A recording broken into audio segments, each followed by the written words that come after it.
వెంకటేశ్వర స్వామి అంటే దశావతారాలు ఎక్కడ నాతో ఆర్గ్యుమెంట్ అండి. అసలు ఎలా చెప్తారు సార్ అది? ఆ దశావతారాలు లేవు, లేనప్పుడు దేవుడు ఏంటి అంటారు. ఓకే, మన విష్ణుమూర్తి మనం ఒక మన దైవంగా మన చిన్నప్పటి నుంచి పుట్టినప్పటి నుంచి వెంకటేశ్వర స్వామి అంటే ఒక మన ఇంట్లో వెంకటేశ్వర స్వామి లేని ఇల్లు హిందువుల ఇల్లు లేదండి. అవును. అలాంటిది షిరిడి సాయినాథ్ని పూజించుకుంటున్నాం, అయ్యప్ప స్వామి వీళ్ళు దేవుడు కాదండి కొంతమందికి.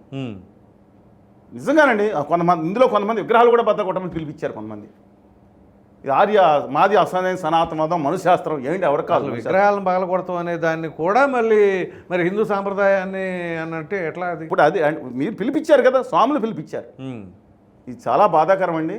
ఎక్కడికి తీసుకెళ్తే చక్కటి అభ్యుదయవాదం మన హిందూ మతం అంటే అభ్యుదయవాదాన్ని పుణిపుచ్చుకుంటూ మూఢనమ్మకాలను విసర్జిస్తూ ఒక గొప్పగా సాగిపోయే విధానం, జీవన విధానం. మనం హిందువులుగా ఉన్నాం, హిందువులుగా పుట్టాం, హిందువులుగా జీవిస్తాం, హిందువులుగానే మరణిస్తాం. అంతే.